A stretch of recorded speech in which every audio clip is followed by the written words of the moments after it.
জীবনের ব্যর্থতা শেষ নাই।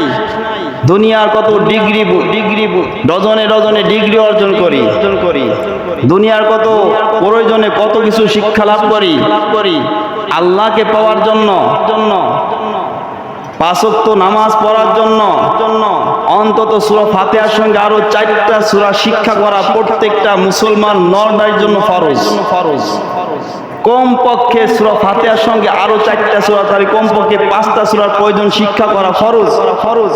এই শিক্ষাটা আমরা 5টা সূরা, একটা পেজ কুরআন না, এইটুক শিক্ষা আমরা 60 বছর বয়সে জেনজিকে হয়ে গেছে, এখনো শিখতে পারি না শুদ্ধভাবে।